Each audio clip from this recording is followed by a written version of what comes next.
제가 얼마 전에 굉장히 기억나는 강연이 있습니다. 몇 년 전에 들었던 그 강연이었는데, 제가 예전에도 한번 소개했던 그 베스트셀러 작가 사이먼 시넥이라는 사람이 했던 강연이었습니다. 그 사람이 정확하게 그날 무슨 말로 정확한 단어가 기억은 안 나는데 제가 한참 찾아보려는데 찾을 수가 없더라고요. 근데 그 사람의 한 내용이 굉장히 기억에 남았습니다. 뭐냐면 이 군인들이 포복을 하다가 사람들 그 군인이 일자로 막 포복을 하고 있는데 포복을 하다가 앞에 물 웅덩이를 만나면 계속해서 가야 되는 이유를 알지 못하는 군인은 이 물 웅덩이를 이렇게 지나간다는 겁니다. 그런데 계속해서 앞으로 전진해야 되는 이유를 아는 군인은 그 물도 포복을 통해서 지나가게 되고 그 사람 뒤로 따라오는 그 모든 군인들도 함께 그 물 웅덩이 가운데를 지나게 된다는 사실이었습니다. 그래서 군인이 앞으로 계속해서 기어가야 되는 이유를 알고 있다면 앞에 물 웅덩이가 있고 어려움이 있어도 계속해서 걸어가게 될 것이라고 얘기를 했습니다. 그래서 그 사람이 계속해서 한 말은 우리에게 가장 중요한 것은 단순히 내가 포복을 하고 있다, 고생하고 있다, 이것이 아니라 내가 왜 이것을 하고 있는가, 내가 앞으로 가야 할 이유가 무엇인가, 포복을 한다고 해도 물 가운데로 지나갈 이유를 아는 사람은 그 물 가운데를 지나면서 어려움도 거뜬하게 이겨낼 수 있을 것이다. 그래서 그 사람은 계속해서 말합니다. 우리 인생에 중요한 것은 어떻게도 아니고 무엇도 아니고 왜가 가장 중요한 것이다. 우리는 왜 살고 있는가? 우리는 아침부터 왜 일어나서 왜 예배를 드리고 왜 우리가 직장을 다니고 왜 가정에서 살아가는가? 이 왜에 대한 대답을 할 수 있어야지 우리의 삶의 어려움도 이겨낼 수 있다는 겁니다. 여러분, 오늘 우리 이 질문을 했으면 좋겠습니다. 우리 왜 이 자리에 모인 겁니까? 우리 도대체 할 일도 굉장히 많은데 왜 하필 이 시간에 왜 이 자리에 모인 목적이 무엇입니까?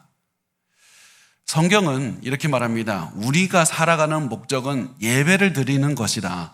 예배를 드리는 것이 우리의 삶의 목적이라고 말을 합니다. 우리가 존재하는 목적도 예배를 드리는 것이고 우리가 이 자리에 모여 있는 이유도 예배를 드리는 겁니다. 그러면 예배가 무엇입니까? 예배가 도대체 무엇이길래 우리의 삶의 목적의 예배라고 합니까? 예배는 궁극적으로 하나님께 영광을 돌리는 것이 예배입니다. 하나님께 영광을 돌리는 것, 하나님의 위대하심을 인정하고 하나님께 영광을 돌리는 것이 예배입니다. 그런 점에서 선교하는 것도 우리가 예배를 위해서라는 사실을 기억하시기 바랍니다. 우리가 선교를 해야 되고 전도해야 되는데 그 이유가, 그 목적이 무엇이냐? 예배하기 위해서이다. 그래서 요한복음 4장 23절에는 예수님께서 말씀하십니다. 아버지께 참되게 예배하는 자들은 영과 진리로 예배할 때가 오나니 곧 이때라. 아버지께서는 자기에게 이렇게 예배하는 자들을 찾으시느니라. 교회가 선교하고 우리가 전도하는 이유는 하나님께서 예배자를 찾으시기 때문에 그런 겁니다. 그래서 우리는 더 많은 사람들이 하나님께 영광 돌리면서 예배드리게 하기 위해서 많은 사람들에게 복음을 전파하는 겁니다. 온 세상에 하나님을 예배하도록, 우리와 함께 예배하도록 복음을 전파하는 것이 우리가 해야 되는 일인 겁니다. 그러면 이제 우리가 질문해야 되는 것은 그러면 어떻게 예배를 드릴 수가 있는 것인가? 예배를 하나님께 영광을 돌린다고 했는데 어떻게 해야 우리가 하나님께 영광을 돌릴 수 있는 예배를 드릴 수가 있는가? 우리는 크게 두 가지 방법으로 예배를 드릴 수 있습니다. 첫 번째, 공동체로 예배를 드리는 것이고 두 번째, 우리의 개인 삶 전체를 통해서 예배를 드리는 겁니다. 우선 첫 번째, 성도들은 지금 우리와 같이 한 장소에 모여서 하나의 공동체로 하나님께 예배를 드릴 수가 있습니다. 구약시대에는 안식일에 제사를 드리면서 예배를 드렸습니다. 그렇지만 이제 신약시대가 됐을 때는 예수님의 부활을 기념하기 위해서 토요일이 아니라 주일로 날짜를 바꾸어서 모임을 갖고 예배를 드렸습니다. 그들은 이 자리에서 하나님의 말씀을 가르치고 교제를 나누면서 떡을 떼면서 이 예배를 드렸습니다. 그래서 우리가 이 한자리에 모여서 하나님의 말씀을 나누면서 교제하는 그 공동체로 나누는 것이 첫 번째 예배하는 그 방식입니다. 두 번째 우리가 예배드릴 수 있는 방법은 우리의 삶 전체를 통해서 하나님께 영광을 돌리는 겁니다. 우리가 직장에서나 가정에서나 우리가 가는 곳마다 경건한 삶을 살려고 하고 하나님을 위해서 살려고 최선을 다할 때 우리는 하나님께 영광을 돌리는 예배를 드리게 된다는 겁니다. 그래서 우리가 우리의 삶 전체를 통해서 하나님께 예배드리는 삶을 살아내는 것이 우리의 삶의 목적이 되는 겁니다.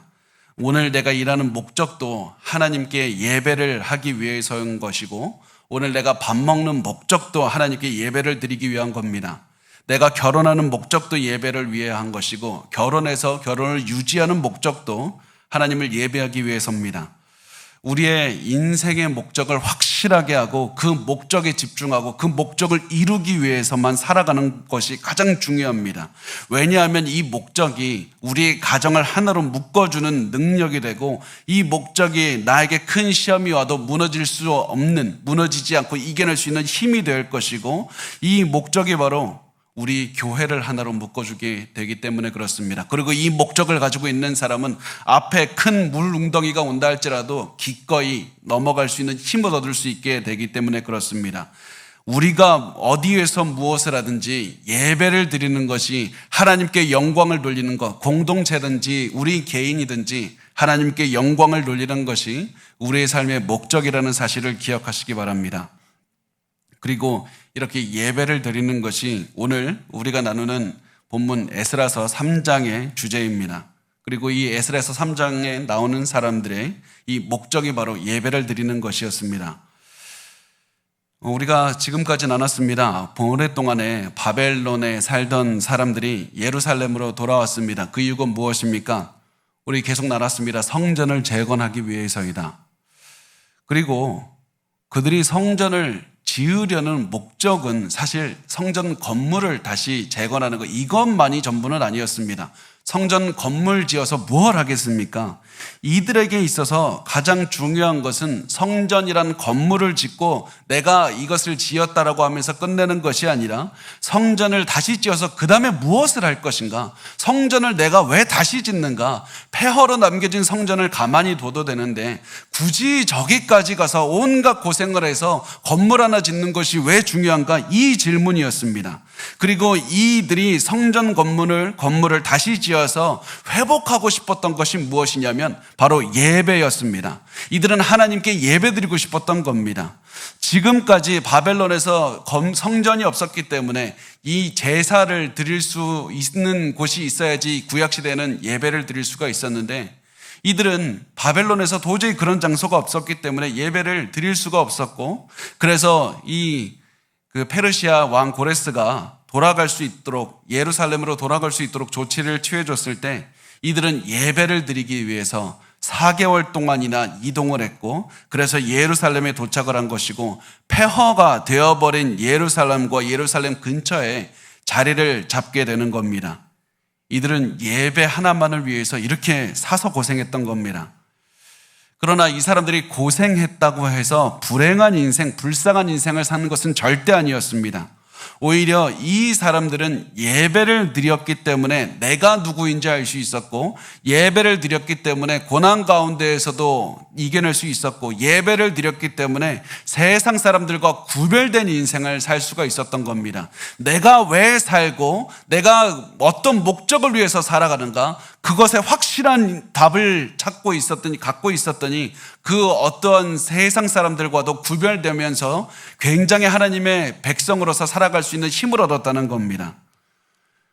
그래서 이 귀향민들 예루살렘으로 돌아온 사람들은 이제 실질적으로 예루살렘에 돌아오고 나서 몇 주간 정비할 수 있는 시간을 가졌습니다. 그 다음에 몇 주간 시간을 보낸 다음에 다시 한 자리에 모였습니다.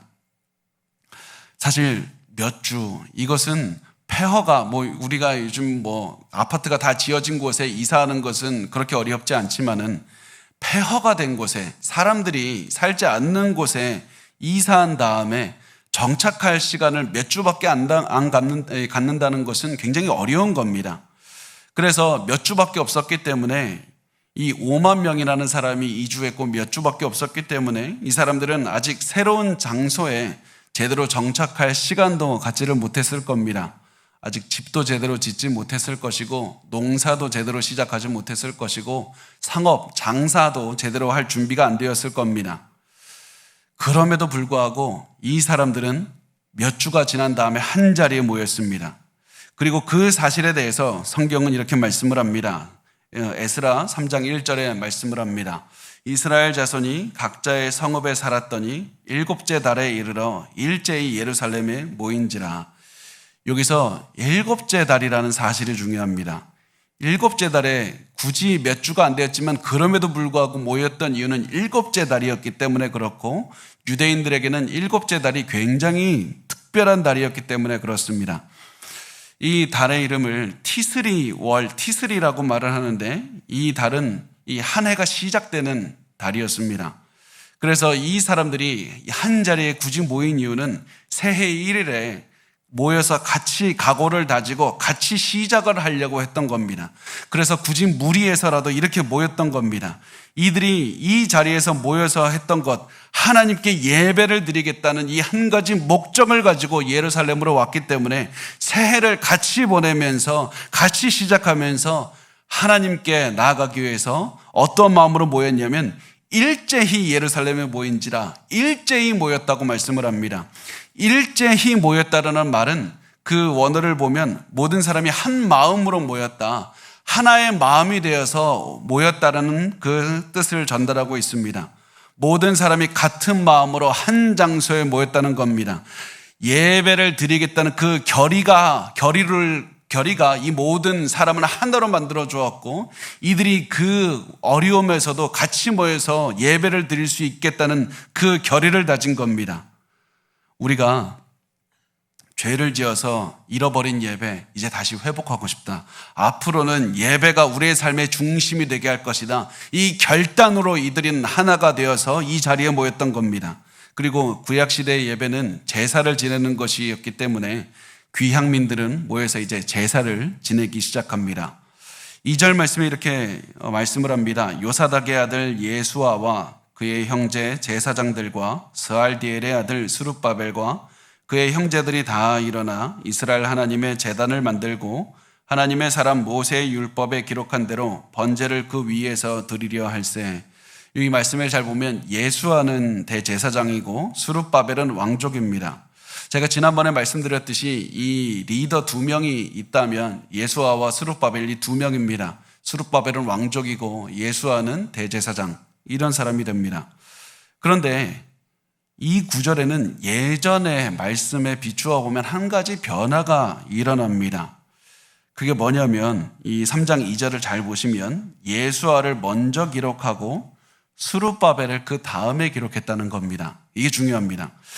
지금까지 나타난 명단을 잘 보면 스룹바벨이 먼저 나타나고 그 다음에 예수아가 나온 것을 볼 수 있습니다. 에스라 2장 2절 말씀에 보면 곧 스룹바벨과 예수아와 느헤미야 이렇게 해서 스룹바벨이 먼저 나오고 예수아가 그 다음에 나왔는데 오늘 본문에서는 예수아가 먼저 나오고 스룹바벨이 나중에 나온 것을 볼 수 있습니다. 왜 이렇게 하냐면 이 구약 시대에서는 사람들의 이름을 나열하는 순서가 그 문맥에 따라 결정이 되기 때문에 그렇습니다. 문맥에서 누가 중요한가 거기에 따라서 먼저 누구를 말하기도 하고 다른 사람을 말하기도 하는 겁니다. 그래서 성경을 보면 항상 사람의 이름을 똑같은 순서로 나열하지 않고 주어진 문맥에서 강조하고 싶은 것, 중요한 사람, 가장 먼저 기록하는 경향이 있습니다. 에스라 2장 2절에서 스룹바벨을 예수아보다 먼저 기록한 이유, 그러니까 정치적인 리더를 종교적인 리더보다 먼저 기록한 이유는 이들의 이 스룹바벨의 역할 때문에 그렇습니다. 이 왕족이고 정치인인 스룹바벨이 왜 먼저 2장 2절에는 드러나는가? 2장에서는 사람 돌아오는 것 아닙니까? 예루살렘으로 사람들을 모아서 돌아오게 하는 역할을 하는 데는 정치인의 힘이 큰 겁니다. 왕족의 힘이 센 겁니다. 그런데 이제 다 돌아오고 나서 이제 예배를 회복하고 제사를 지낼 때에서는 그 정치인보다도 대제사장의 역할을 하는 예수아의 역할이 훨씬 중요한 겁니다. 그래서 성경은 일부러 이름이 예수아를 먼저 기록함으로써 이제 계속해서 말하고 있는 겁니다. 예배가 이제 중요한 것이다. 예배를 회복하는 것이 이들에게 가장 중요한 아젠다가 되었다. 그리고 하나님께 드리는 예배가 회복이 되고 그 중심에 대제사장인 예수아가 있다는 사실을 드러내고 있는 겁니다. 그리고 예수아가 어떤 제사를 드렸냐면 번제를 드렸다라고 말씀을 합니다. 번제는 짐승의 가죽을 제외한 모든 그 짐승의 전부를 하나님께 태워서 드리는 제사가 됩니다. 이 번제를 하나님께 다 태워서 드린다는 것을 볼 때 우리가 알 수 있는 게 뭐냐면 하나님께 나 자신을 다 드립니다. 내 전부를 하나님께 드린다는 그 헌신의 마음을 표현할 때 번제를 드렸던 겁니다. 그래서 내 전부를 하나님께 드려서 하나님 영광 돌리는 인생을 살겠습니다. 이 결단을 보여주는 것이 번제였고, 이 예수아가 지금 이 제사를 하나님 앞에 드리면서 우리 이스라엘 전부 하나님만을 위해서 살겠습니다. 하나님께 예배드리는 삶을 살겠습니다. 결단하고 헌신하는 그 모습을 보여주었던 겁니다.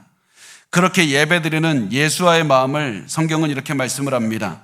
하나님의 사람 모세의 율법에 기록한 대로 번제를 그 위에 드리려 할세. 여기서 예수아가 어떠한 마음으로 이 번제를 드리고 있냐면 내가 하나님의 사람 모세의 율법에 기록한 대로 예배를 드릴 것이다. 성경에 기록된 대로 제사를 드릴 것이다 말씀을 합니다. 모세가 기록한 대로 예배를 드렸다. 이 기록을 왜 했냐면 귀향민들, 지금 돌아온 사람들이 드렸던 예배가 자기 마음대로 드린 예배가 아니라 하나님께서 원하시는 예배를 드렸다는 사실을 강조하고 있기 때문에 그렇습니다. 하나님께서 원하시는 대로 예배를 드렸다는 겁니다. 이게 왜 중요합니까? 예배를 하나님 말씀대로 하나님께서 원하시는 대로 드리는 게 왜 중요합니까? 하나님께서 나는 이 방식으로 예배를 드려야 기뻐한다고 이 마음을 표현하셨기 때문에 그런 겁니다. 예배는 나를 기뻐하게 하는 것이 아니라 하나님을 기쁘시게 하는 겁니다. 우리가 예배를 드린 다음에 너무나도 많이 어떠한 예배가 성공적이었는지, 내가 오늘 성공한 예배를 드렸는지 실패한 예배를 드렸는지 판단할 때 내가 설교가 내게 좋았고 찬양이 내게 눈물이 나게 했고 어떤 사람이 기도했는데 그게 나에게 감동을 주었다. 그러므로 이 예배는 성공했다라고 많이 생각을 합니다. 그러나 예배의 성공은 나의 기분이 아니라 나는 오늘 하나님께 기뻐하시는, 하나님께서 즐거워하시는 예배를 드렸는가, 나는 하나님께서 말씀하시는 대로 그 겸손한 마음으로 나아가서 하나님께 영광을 돌리며 살았는가, 그리고 그 마음으로 예배를 드렸는가, 내 주변의 이웃들을 사랑했는가, 계속 이런 하나님의 기준으로 이 예배를 드릴 때 하나님께서 기뻐하시는 겁니다. 그래서 이 사람들, 이 예수아가 하나님께서 내가 이 기뻐하신다는 이 말씀, 그 말씀을 순종하면서 예배를 드렸다라고 말씀을 하는 겁니다. 하나님께서 이 방식으로 예배를 드려야지 내가 기뻐한다 이렇게 말씀하셨음에도 불구하고 하나님, 내 생각엔 이게 좋은 것 같습니다. 하나님, 이때에는 이 방법밖에 없습니다. 그런 마음으로 다른 방식으로 다른 생각으로 예배를 드린다면 그것은 절대로 하나님께서 원하시는 예배는 아닌 겁니다. 하나님께서 원하시는 방식으로 예배를 드려야만 하나님께서 기뻐하시는 예배가 됩니다. 우리가 그 예배를 오늘 드려야 되는 것이고 그 예배를 우리의 삶 속에서 드리면서 살아가야 되는 겁니다. 말씀을 따라서 하나님이 원하시는 대로 우리가 모여 있을 때도 질서 있게 하나님을 예배해야 되고, 우리가 삶을 살면서도 하나님을 순종하면서 예배하는 삶을 살 때 하나님께서 그때 우리의 삶을 예배로 받아주시고 영광을 받아주신다는 사실입니다. 그런데 이 예배를 드리려는 사람들에게 한 가지 문제가 생겼습니다. 그 문제에 대해서 성경은 이렇게 말씀을 합니다. 우리 3절 같이 읽어보겠습니다. 3절 시작. 무리가 모든 나라 백성을 두려워하여 제단을 그 터 위에 세우고 그 위에서 아침 저녁으로 여호와께 번제를 드리며. 그러니까 예루살렘 주변에 미리 자리를 잡고 살던 사람들이 있었는데 이 민족들이 이 예루살렘으로 돌아온 이스라엘 사람들, 귀향민들을 좋지 않게 봤다는 겁니다. 왜냐하면 지금 이들이 살고 있는 그 근처에 5만 명이나 되는 새로운 사람들이 돌아왔기 때문에 그렇습니다. 이 예루살렘으로 귀향한 사람들은 이 땅, 우리 땅입니다. 이렇게 말하면서 자기가 땅의 소유권을 주장하고 있을 뿐만 아니라 갑자기 오니까 음식도 필요할 것이고 살 곳도 많이 필요할 것이고 그래서 주변에 많은 도움을 아마 구할 그런 필요로 하는 상황이었을 겁니다. 게다가 또 중요한 것이 무엇이냐면 주변 민족들과 이 이스라엘 귀향민들의 문화는 전혀 달랐습니다. 주변 민족들은 다신교를 섬겼습니다. 그렇지만 이스라엘 사람들은 유일신을 섬겼기 때문에 이 자기들만의 방식으로 서로 예배를 드리는 방식이 달랐기 때문에 굉장히 큰 차이가 있었고 이것 때문에 다른 민족들은 굉장히 불편해했고 싫어했고 굉장히 따가운 눈초리로 바라봤다는 겁니다. 그리고 이런 긴장감이 계속되니까 이 긴장감 때문에 이스라엘 사람들, 돌아온 사람들은 마음에 큰 부담감이 생겼습니다. 이 마음을 성경은 이렇게 표현을 합니다. 무리가 모든 나라 백성을 두려워하여 제단을 그 터 위에 세우고, 그러니까 이스라엘 사람들이 주변 사람들을 두려워해서 하나님께 제단을 쌓았다는 겁니다. 이 말씀은 주변 사람들을 이스라엘 사람들이 두려워했음에도 불구하고 하나님께 제단을 쌓았다는 말입니다. 주변 사람들이 힘들게 하고 두렵게 만들었지만 그럼에도 불구하고 하나님께 예배를 드리는 제단을 쌓았다는 겁니다. 성경에서 말씀하시는 그대로 제단을 쌓았고 예전 솔로몬 시대에 제단을 세웠던 그 장소에 제단을 세웠다는 겁니다. 왜 이들은 두려움이 있음에도 불구하고 제단을 쌓았습니까? 그 이유는 두려움을 이기게 하는 힘은 하나님께 집중하고 예배에 집중하는 것이기 때문에 그렇습니다.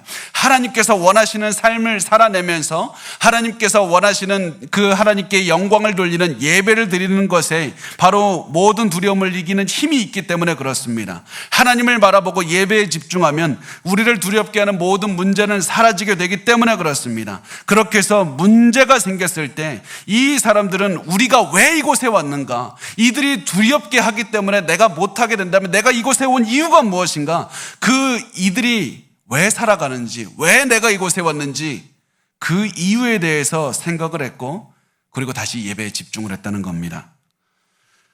그래서 우리가 문제가 왔을 때 내가 오늘 왜 살고 있지?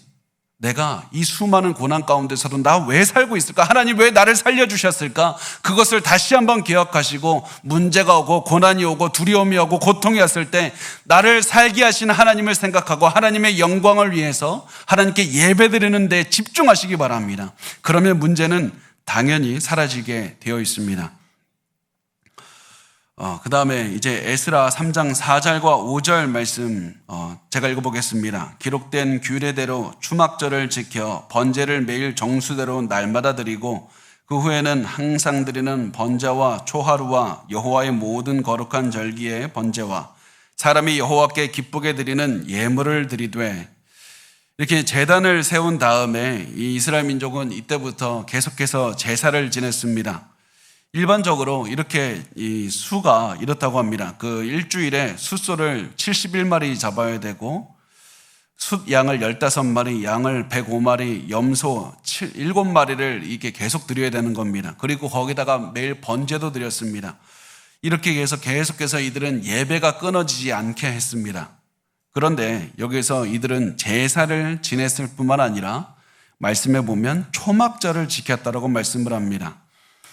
초막절을 지켰다고 하는데 초막절이 무엇이냐면 하나님께서 이스라엘 백성을 이 이집트에서 구원하신 다음에 광야로 이끄셨지 않습니까? 그 광야에서 하나님께서 이 사람들을 인도하셨다라는 사실을 기억하게 하는 절기가 초막절이었습니다. 그래서 초막절 기간 동안에는 사람들이 다 텐트 치고 그리고 온 가족이 그 텐트 안에서 일주일 동안 살면서 지내는 겁니다. 하나님께서는 일부러 집이 있는 사람들에게 초막, 그러니까 텐트 짓고 이 일주일 동안 가족이 다 있어라 이렇게 하셨는데 그 이유는 이 시간을 통해서 과거 이스라엘 민족이 광야를 지날 때 하나님께서 모든 필요한 것들을 베풀어 주셨다, 이 사실을 기억하기를 원하시기 때문이었고, 지금도 너희가 하나님만 의지하면서 살면 하나님께서 모든 것을 베풀어 주시는 것이다. 지금 이 땅이 너희가 다 갖고 있는 것 같지만 하나님께서 모든 것을 베풀어 주시는 것이다. 광야 때와 지금은 달라진 것이 아무것도 없다. 너희가 광야 때에 아무것도 없었을 때 베풀어 주신 하나님은 오늘도 너희가 도시 속에서 살았을 때도 너희에게 모든 것을 베풀어 주시는 분이다. 그래서 너희는 광야에 있는 이스라엘 백성들처럼 하나님만 의지하면서 살기를 다짐하는 마음으로 초막에 들어가서 살기를 원하셨던 겁니다. 그리고 이스라엘 사람들이 예루살렘으로 귀향해서 돌아와서 처음으로 지키기 시작한 종교적 절기가 초막절이고, 이 초막절이 가장 시작이라는 사실은 굉장히 중요합니다. 왜냐하면 귀향한 사람들도 나도 전적으로 하나님만 의지하면서 살겠습니다. 이제부터 나는 하나님만 예배하면서 하나님께 영광 돌리는 인생을 살고, 하나님께 영광 돌리면서 살다가 부족한 것이 있으면 하나님 또 채워주실 줄 믿습니다. 비록 내 앞에 폐허밖에 보이지 않습니다. 아무것도 보이지 않습니다. 이 광야와 같은 상황에서 하나님께서는 모든 것을 베풀어 주실 겁니다. 그러니 나는 내 인생의 목적에 집중하게 하소서, 내가 하나님께 예배를 드리며 하나님께 영광 돌리는 인생을 살게 해달라고 그 결단을 드렸던 것이 바로 이 초막절이었기 때문에 우리에게 이 사실은 굉장히 중요한 겁니다. 여러분, 우리가 이 예배자의 자세가 바로 우리에게 오늘 필요한 겁니다. 예배는 단순히 우리가 하나님께 모여서 그냥 설교 듣고 기도 잠깐 하고 노래 부르고 끝나는 것이 아닙니다. 이 예배는 하나님 내게 모든 필요한 것을 베풀어 주실 줄 믿습니다. 그러므로 나 하나님만 의지하며 살겠습니다. 나 하나님 내 마음 결단합니다. 내가 지금 자꾸 다른 것들 바라봅니다. 폐허가 보입니다. 나를 괴롭히고 두렵게 하는 사람들이 보입니다. 나 거기에 집중하지 않고 하나님께 영광 돌리며 살겠다고 나의 시선을 하나님만 바라보면서 살아가는 것, 그렇게 하는 것이 예배의 목적이 되어야만 되는 겁니다. 교회 안에서나 밖에서나 하나님께서는 필요한 모든 것을 베풀어 주신다는 사실을 믿고 살아가겠다고 결단하며 살아가는 것이 예배입니다. 이렇게 교회에서 드리는 예배를 통해서 하나님의 은혜를 체험하고 하나님의 은혜만 의지하며 살겠다고 결단하고, 교회 밖에 나가서는 하나님의 은혜만 의지하면서 살아갈 때 하나님께서 나의 삶을 통해 영광 받아 주신다, 그 사실을 기억하시고 매일매일 살아내셔야만 됩니다. 이렇게 해서 그 귀향민들이 제단을 짓고 이제 제사를 지내기 시작하는데, 그 다음에 이제 뭘 했냐면 이들은 성전을 재건축하기 위한 이제 준비를 시작합니다. 그러니까 지금까지 이제 제단에 집중했다면 이제 성전을 이제 건축하기 위해서 이제 준비하기 시작하는 겁니다. 6절에 보면 말씀합니다. 7째 달 초하루부터 비로소 여호와께 번제를 드렸으나 그때 여호와의 성전지대는 미쳐놓지 못한지라. 자, 여기서 뭐가 강조가 되고 있냐면 계속해서 이 사람들 예배를 드렸습니다. 그런데 성전 건물은 없는 겁니다. 건물이 없는데 하나님께서는 이들의 예배를 받아주신 겁니다. 그 이유는 예배를 드리는 데 있어서 건물이 가장 중요한 것이 아니었기 때문에 그렇습니다. 이게 왜 중요합니까? 이스라엘 사람들은 성전이 중요하다고 생각했습니다. 성전을 마치 우상시했고 부적처럼 여겼습니다. 내 삶에 잘못하고 죄를 지었을 때 내가 성전 가서 예배 드리고 성전 가서 헌금 내면 하나님 내 죄 다 용서해 주신다, 그렇게 성전을 생각을 했습니다. 그러나 성전은 그렇게까지 중요한 것이 아니라 하나님께서는 성전을 받으시는 것이 아니라 너희의 마음을 받으시는 것이고 너희의 삶을 받으시는 것이다. 그래서 이 사실을 말씀해 주기 위해서 귀향민들이 아직 성전도 지어지질 않았는데 예배를 드리고 있었다고, 하나님 그 예배 받아주신다고 말씀을 하는 겁니다. 이 사실을 통해서 이스라엘 사람들은 성전을 짓기 전에 다시 한번 예배가 무엇인지 깨닫게 되는 계기가 됩니다. 예배는 건물 안에서 드리는 어떤 형식이 아니다, 의식이 아니다. 하나님께서는 우리의 마음 전부를 드리는 헌신된 삶을 원하신다. 이것을 한 가지 깨달았습니다. 그리고 이들이 또 한 가지 깨달은 것이 무엇이냐면 항상 어디에서든지 예배를 앞세워야 된다는 것이었습니다. 내가 아직 삶이 정착이 안 됐습니다. 이 사람들은 아직 폐허 가운데서 삽니다. 아직 이 농사도 제대로 지을 그런 기회가 주어지질 않았습니다. 그래서 걱정하려면 걱정할 것이 너무나도 많았습니다. 그럼에도 불구하고 이들은 예배를 지속했습니다. 예배를 계속해서 드렸습니다. 그래서 하나님께서 이 사실을 통해서 알려주고 계신 것은 아무리 내 인생에 준비가 되지 않은 것 같아도, 아무리 내 인생에 다른 것들이 더 중요한 것 같을지라도 내게 있어서 가장 중요한 것은 언제나 전심을 다해서 하나님께 예배를 드리는 그 삶이 중요한 것이다. 이것을 하나님께서 이스라엘 백성들에게 계속해서 성전을 짓기 전부터 교육하고 계셨던 겁니다. 이런 사실을 깨달은 이 사람들은 이제부터 성전을 재건축하기 위해서 나무를 구입하기 시작합니다. 7절에 이렇게 말씀을 합니다. 이에 석수와 목수에게 돈을 주고 또 시돈 사람과 두로 사람에게 먹을 것과 마실 것과 기름을 주고 바사왕 고레스의 명령대로 백향목을 레바논에서 요빠 해변까지 운송하게 하였더라. 이들은 나무 중에서도 두루와 시몬에서 나는 백향목을 구했습니다. 그리고 이 나무를 요빠 해변까지 운송하게 했다는 말은 이게 어떤 거하고 계속해서 비교가 되냐면 솔로몬이 성전을 짓는 것과 계속해서 똑같은 과정으로 계속해서 따라하면서 짓는 것을 일부러 보여주는 겁니다. 그래서 자세하게 기록을 하고 있습니다. 사람들은 일부러 솔로몬이 성전을 건축했던 과정을 이 사람들도 똑같이 하고 있다. 이것을 일부러 보여주면서 이 과거의 솔로몬의 성전과 지금의 성전을 계속해서 연결시켜주고 있는 겁니다. 맥이 계속해서 똑같이 흐른다는 것을 보여주고 있는 겁니다. 그 다음에 8절과 9절 말씀이 이렇게 말씀을 합니다.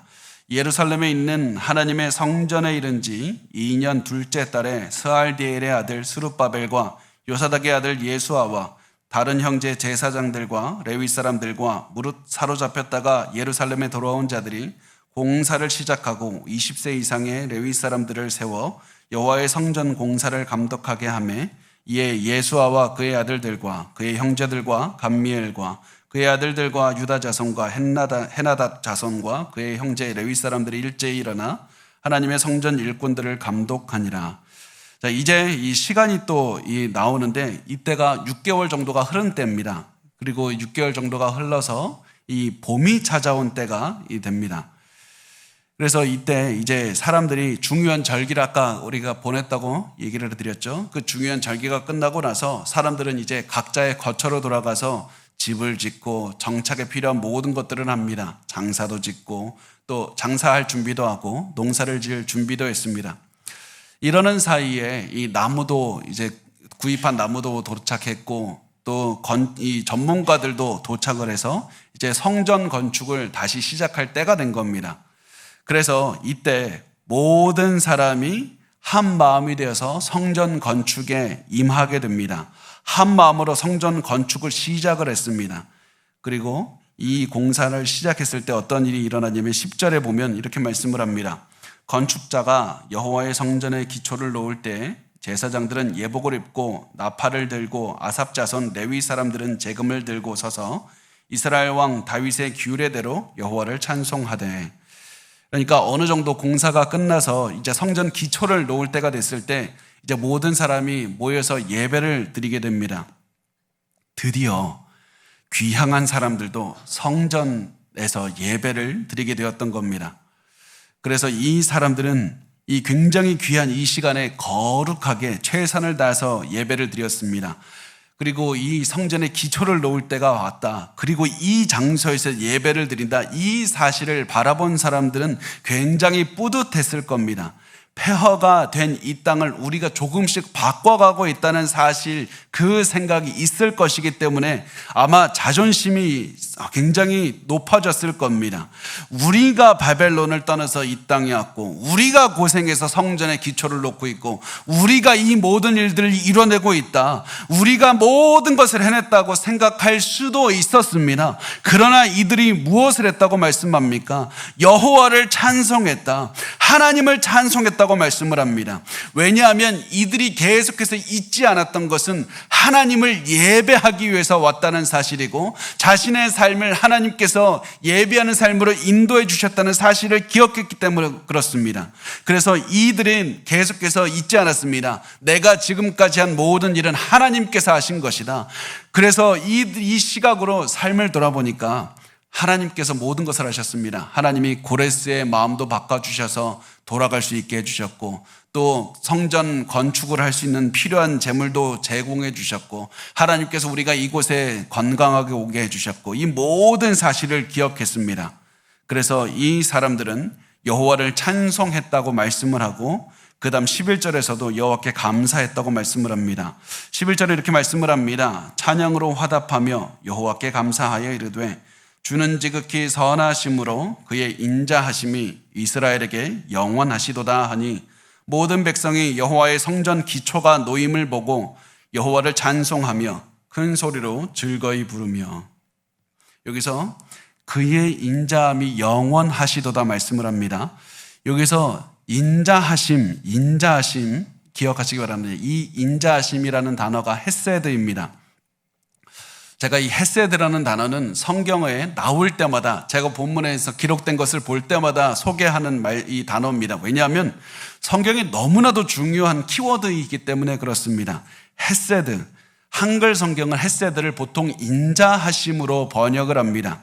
그렇지만 인자하심으로만 번역할 수는 없습니다. 사실 이 헤세드를 한 단어로 번역할 수 있는 한글 단어는 존재하지 않습니다. 헤세드가 어떤 의미냐면, 아주 간단하게 말씀을 드리냐면, 제가 이렇게 한번 요약을 해봤는데, 하나님의 언약에 기초한 변하지 않는 사랑, 하나님의 언약에 기초한 변하지 않는 사랑이 헤세드이고, 그것이 오늘 본문의 인자하심이라고 번역을 한 말입니다.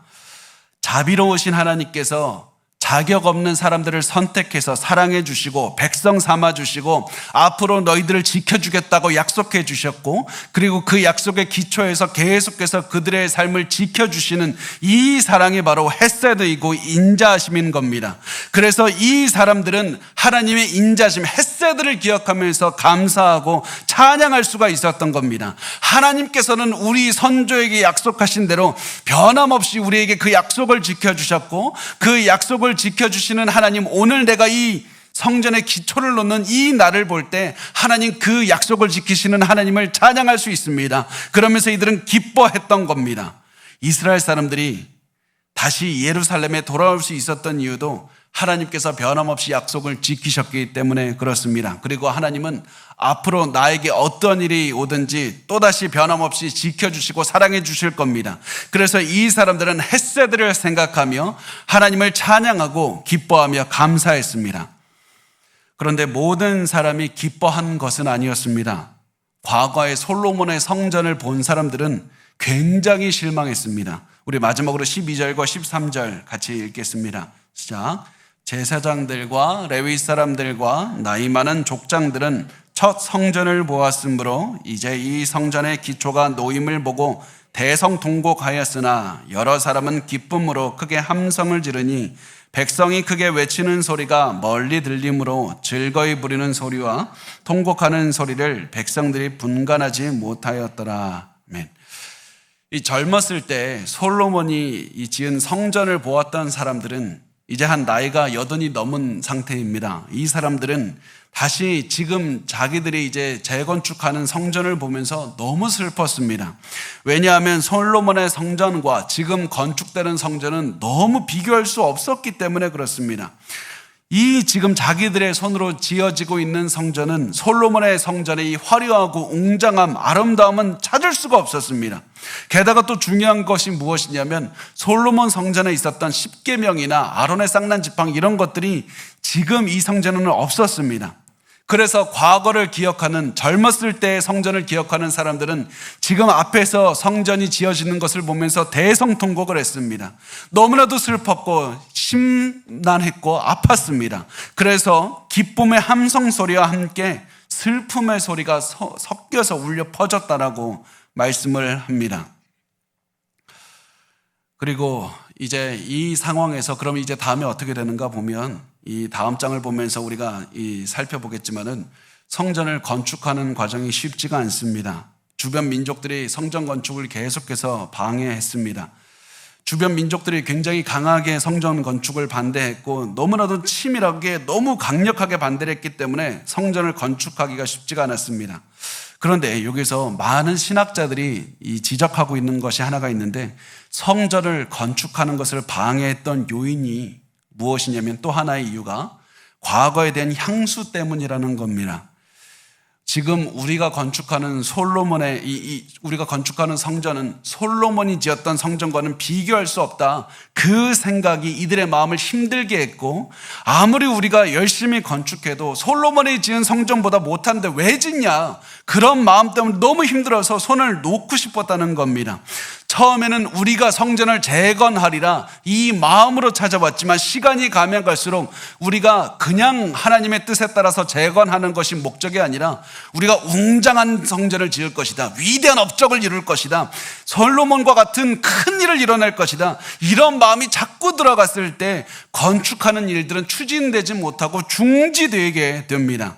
분명히 성전 건축이 중지되는 여러 가지 이유들이 있었지만 그 모든 이유들이 성전 건축을 막을 수 있었던 이유는 이들이 자꾸 자기들의 예배를 드리고자 하는 열정을 잃고, 예배가 아니라 내가 더 위대한 건물, 내가 더 잘하고 싶고, 내가 예전에 했던 그 일들, 아니면 내가 예전에 봤던 그 영광들, 그 위대한 일들을 이루고 싶다는 그 업적에 대한 마음들, 욕망들, 그 모든 우리의 시선이 잘못되었기 때문에 그 하나님의 성전을 짓는 일들이 중지될 수밖에 없었다는 겁니다. 모든 일들 중에서 이들이 예배에 대한 열정을 잃었기 때문에 중지가 된 겁니다. 이들의 가장 큰 문제는 예배에 대한 열정을 잃은 것이었습니다. 여러분, 우리의 삶에서도 우리가 우리의 마음을 한번 돌아보셨으면 좋겠습니다. 우리가 어려움이 온 것, 힘든 것, 우리를 가슴 아프게 하는 사람들, 재정적인 고난 다 좋습니다. 그렇지만 우리가 우리의 삶에 전진하지 못하고, 우리가 하나님께 나아가지 못하고, 사명 감당하지 못하고, 우리가 주저앉아 있는 이유는 하나님의 예배에 대한 열정을 잃었기 때문이 아닙니까? 여러분의 열정이 가슴 속에서 아직도 여러분의 가슴을 뛰게 합니까? 예수 그리스도의 십자가의 그 고난과 십자가의 은혜가 여러분의 가슴을 뛰게 합니까? 예수 그리스도의 사랑이 여러분의 그 혈관에 흘러넘쳐서 여러분이 그 십자가만 생각해도 눈물이 납니까? 내가 이제부터 예수 그리스도를 위한 예배를 드리는 인생을 살겠다, 어디에 가서든지 거룩한 인생을 살겠다라는 그런 마음으로 열정을 가지고 살고 있습니까? 문제는 다른 곳에 있는 것이 아니라 우리의 가슴 속에 열정이 없는 것이고, 우리가 열정을 잃어버린 것이 가장 큰 문제인 겁니다. 우리가 예배를 드리는 것보다 다른 것이 더 중요하게 되었기 때문에 우리의 문제가 우리를 가로막고 더 이상 전진하지 못하고 죽고 싶다는 마음이 들고 내가 더 이상 살아갈 수 없다는 생각이 드는 겁니다. 우리가 지금 원인이 무엇이든지 간에 우리 인생에 여러 가지 문제가 있지만 그 어떠한 것이 우리의 삶을 힘들게 했는지 그것을 생각하기 전에 가장 중요한, 왜 내가 살아가는가, 그것을 회복하셨으면 좋겠습니다. 왜 나는 살아가는가, 그리고 나는 왜 살아가는지 하나님의 영광을 위해, 하나님께 예배드리기 위해서 살아간다, 그 사실을 다시 한번 회복하셨으면 좋겠습니다. 그렇다면 어떻게 해야 우리가 예배에 집중하며 예배를 드리며 살아갈 수 있는가? 우리가 세 가지만 간단하게 살펴보겠습니다. 첫 번째는 무엇이냐면, 예배가 가장 중요하다는 사실을 매일 새롭게 기억하시고 시도하셔야만 합니다. 이 무슨 말이냐면, 신학자 C.S. 루이스라는 분이 계신데 그분이 이렇게 얘기를 했습니다. 하나님을 의지하는 것은 지금까지 아무 일도 일어나지 않은 것처럼 매일 새롭게 시작해야 되는 겁니다. 많은 분이 내가 어제까지 하나님을 잘 의지했으니 오늘도 당연히 잘 의지하게 되겠지라고 생각을 합니다. 절대 그렇지 않습니다. 하나님께 예배드리는 삶, 하나님께 집중하는 삶은 지금까지 내가 50년, 60년, 70년, 80년, 90년을 계속해서 하나님을 의지하면서 살았다 할지라도 내가 새롭게 일어났을 때 새롭게 다시 싸워내고 시작해야 되는 삶의 어떤 그 목적을 이루면서 살아가야 되는 것입니다. 우리가 지금까지 하나님을 의지한 것과 내가 앞으로 하나님을 의지하는 것은 상관이 없습니다. 최선을 다해서 하나님을 의지하시기 바랍니다. 어제 시험에서 이겼다고 안심하지 마시고 오늘 또다시 주어진 상황에서 하나님께 영광을 돌리기 위해서 예배를 드리기 위해서 사셔야만 됩니다. 두 번째, 행동이 중요하다는 사실을 기억하시길 바랍니다. 행동이 중요합니다. 많은 사람이 고민만 하며 살아갑니다. 내게 주어진 환경에서 어떻게 하면 하나님께 영광을 돌릴 수 있는지 고민하며 살아갑니다. 어떻게 하면 내가 예배를 드리며 살 수 있는지 고민만 하면서 살아갑니다. 여러분, 사람이 고민을 많이 하면 한 가지 특징이 뭐냐면 굉장히 피곤해지고요. 한 거 하나도 없는데 굉장히 스트레스를 많이 받아서 잠도 잘 옵니다.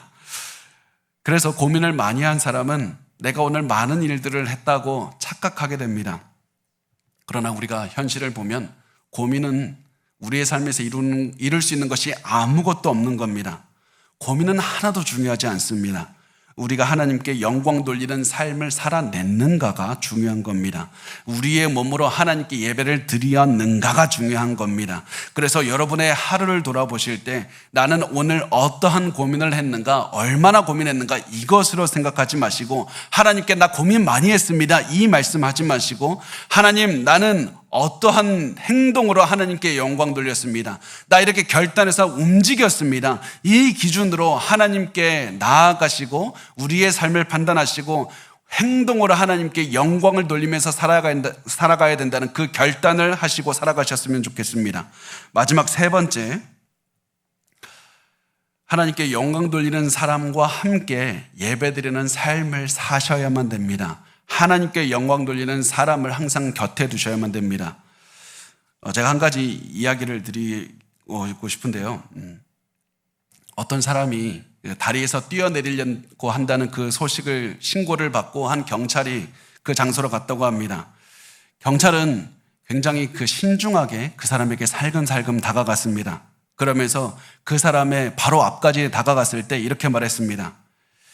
아무리 안 좋은 일이 있어도 생명을 버릴 만큼 안 좋은 일은 없는 겁니다. 어떤 안 좋은 일이 있으셨는지 저에게 말씀 한번 해 주십시오.